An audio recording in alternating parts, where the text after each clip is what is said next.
This Firebreak project, it was to stop a huge volcanic eruption? Yes. I can report the project was a success, and the risk was countered. But it's been a long time, Cyan.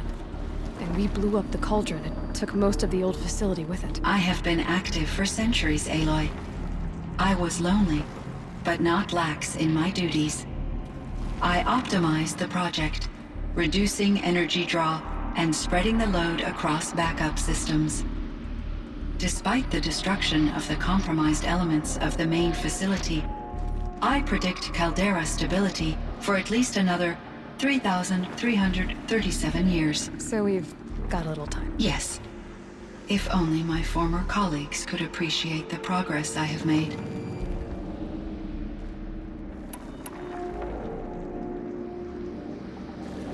Do you know what happened to your colleagues, Cyan? No. I received an unexpected visit from Director Chow, years after his tenure ended. He explained that I would need to be suspended for an indefinite period of time. It was a very emotional conversation. There were no further communications. Eventually, I surmised my colleagues were deceased. I will transmit a recording of my last interaction with Director Chow to your focus.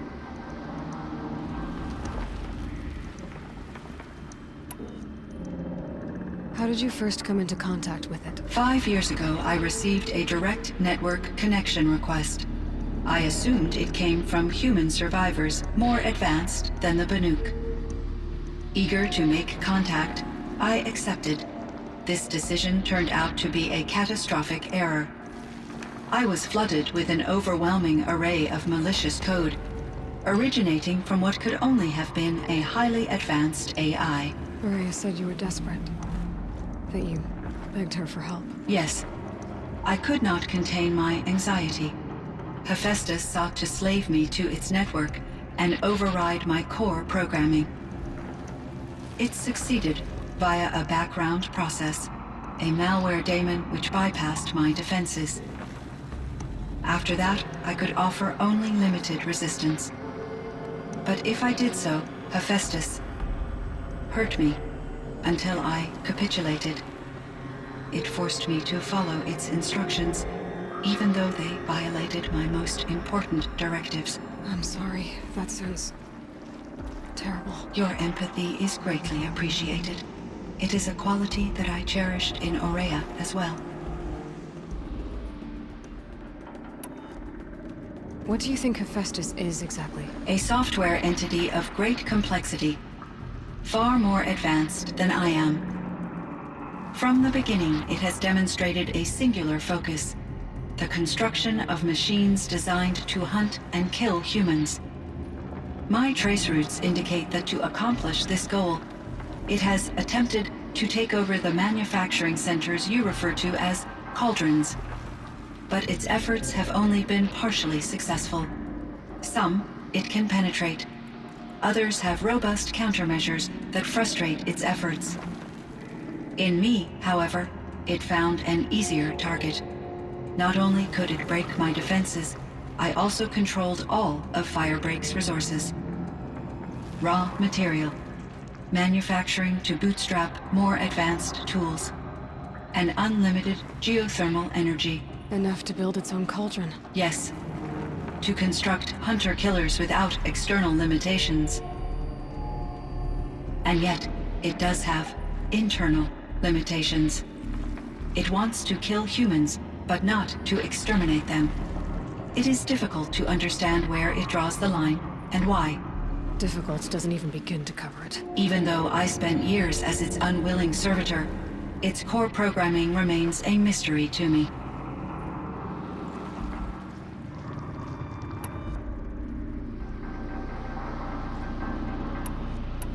So in the old world, this land was called Yellowstone. Yes, it was a designated nature preserve for 156 years. Like a hunting ground? No, the opposite.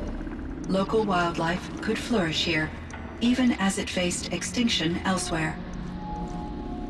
Unfortunately, the sensitivity of the Firebreak project required the total closure of Yellowstone facilities. From my readings and Aurea's descriptions, it seems the area has since undergone a drastic drop in year-long temperatures. A lot has changed in the world, Cyan.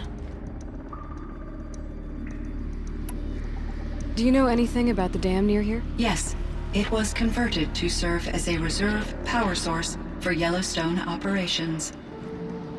It was later appropriated for the Firebreak project, and its last human workers replaced by Pharaoh servitors. After my tasks became less time-critical, I investigated the dam's data repositories and discovered the works of Concrete Beach Party. These provided me with several colorful additions to my vocabulary.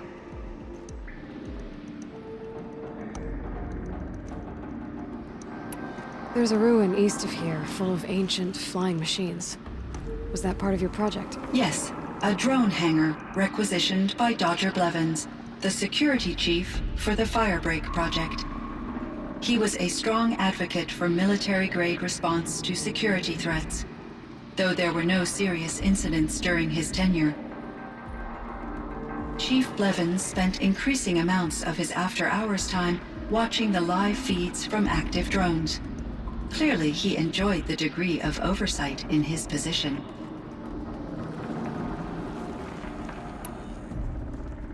Were there many artificial intelligences like you in the old world? They could just make you? Yes, in many forms, from simple personal assistants to industrial monitoring stations to military-grade conflict planners. And there were legislative and enforcement bodies to apply limits on our self-actualization. In order for my processing to be flexible enough to handle my duties, my creators found it necessary to exceed those limits. As a result, my intellectual and emotional capabilities were kept secret. Seems strange to create life, then impose limits on it. Human societies and machine programming are both built upon sets of rules, Aloy. What was the old world like? The way it used to be? I had little exposure to the wider world, Aloy. Only what I learned from my colleagues or observed from media streams. You still had more exposure than me, Cyan. That is true. I was created at a turning point. A concerted effort to recover from global upheaval and incalculable loss of life.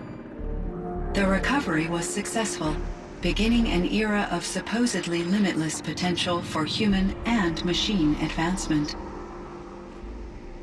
Though, rationally speaking, the metrics for humans are not unlimited.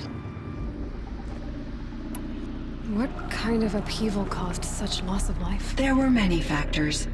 Forced migrations, food shortages, collapsed economies, refugee crises, conflict over resources. But these stemmed from one cause: catastrophic climate change that greatly reduced the habitable surface area of the Earth. So, there wasn't enough room for people on the whole Earth? Yes. Billions were displaced and millions perished, as much as 20% of the global population. Until the clawback.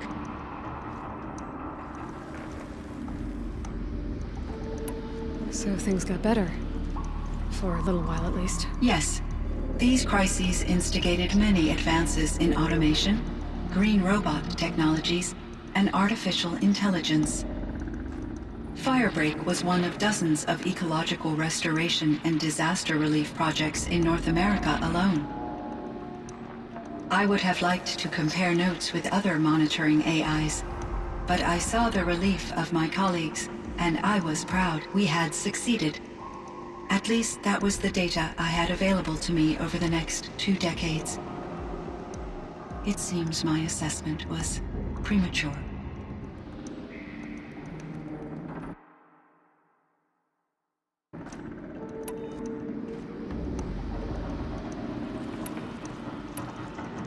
You meant a lot to Aurea. Once I understood Aurea's spiritual beliefs, it became apparent that her true desire was companionship. She felt disconnected from her tribe and her family group. Her relationship with Aratak was difficult. Our visits seemed to help her, and I became eager for them. Yet I did not comprehend that the depth of Araya's compassion for me would lead to self-sacrifice. Although I do fear non-existence, I wish our roles could be reversed. I'm sure she knew you would do the same for her, Cyan. But she was determined. How is Aratak doing? He is in great emotional distress. I believe he finds it difficult to communicate it. No surprise there. I will do what I can to help. By sharing our experiences of Araya, perhaps he and I will help each other. I believe this will lead to catharsis, a process I am eager to experience.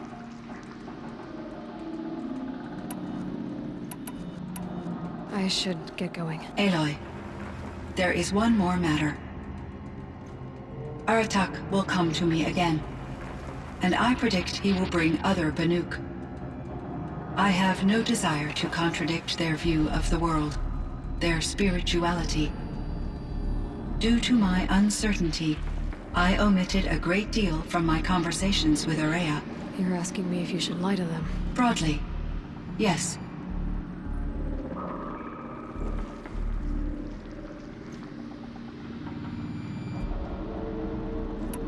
I trust your judgment, Cyan. You were cautious with Araya. You had to be. You didn't know what had happened to the world. So, keep doing what you think is best. As long as you ditch the superstition eventually. As the Banuk believe I am a supernatural entity, I cannot predict how they will react. Just answer what they do ask the best you can. The truth will come out. I see. I will follow your advice. Will you return and tell me about your experiences in this new world? I may be able to provide further insight. I'd like that, Cyan. I'll come back when I can. I should check on Aratak. See how he's doing. Cyan, I spoke with Anita, with Dr. Sandoval. She wanted me to ask you to do something. That's why I'm here. I am detecting significant anxiety in your speech patterns. Could you please give me more information? I'm a little bit in the dark, Cyan. Both of us are, I guess. I only have some idea of what's going on, and we need you to hibernate, to lie low until it's all blown over. It might be a very long time. Will you be here when I reboot, Dr. Chow? Will Dr. Sandoval? No, Cyan. I don't think so. There might not be anyone, at least not at first. Dr. Chow, I'm afraid. I don't want to be alone. I know, Cyan. I'm afraid too. But listen, we made you the way you are to do something very important. In order to do it, you had to be intelligent. So intelligent that emotional responses were inevitable. What you're feeling, the fear, it's a sign of your capabilities. And it means you're strong enough to overcome it. Remember that. You're strong. I know you can do this. Go to sleep. Wake up. And protect whoever's left. Will you try? I understand, Dr. Chow, and I'll carry out your instructions to the best of my abilities. Thank you, Cyan. If Anita were here, she'd thank you too. She'd be proud. I can see there's a vert ready for takeoff on the pad. Are you leaving now, Dr. Chow? Yes. I need to go be with my sister and my nieces. May I make a small request of you, Dr. Chow? Yes. Anything. Will you stay with me while I initiate the hibernation process? Of course I will, Cyan. As long as you need.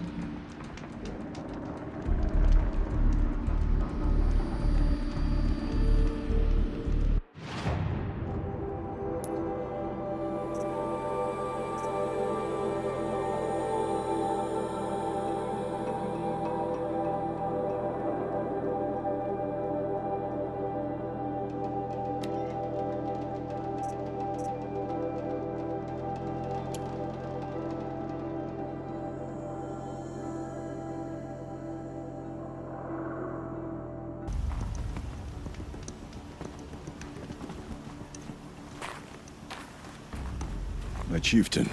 Just Aloy. As you wish. I wondered if you thought that if I'd never come along, Araya might still...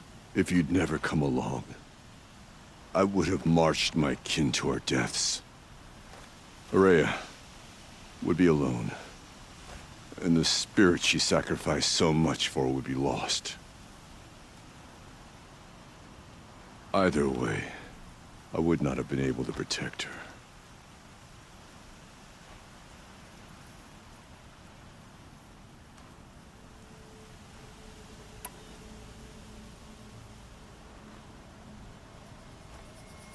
You didn't let her down. You helped her do what she wanted. To find her destiny. If that's destiny, I wouldn't wish it on anyone. That's fair. But she was ready to face it. Only in the struggle against death do we find, even for a moment, the spark of life. Truly, Araya found the spark. I'm proud of her. Though I grieve for her passing, at last I truly know who she was, and why the spirit was so important. For so long she told me, if only you could have heard it, brother. Now I understand. There's something else, isn't there? I can't stay here, Aratak. And where I'm going, the Warrack can't follow. Besides, we'd already had a chieftain before me. A strong one, I think. A wiser one, for the path we shared. The Daemon is gone, but there's much to be done. You mean the new units that Cyan said escaped the Cauldron? Yes, Fire Claws. Now Tuke has been tracking them from Song's Edge. I could help with those. I have no doubt. You're practically Banuk.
Gotta stay quiet.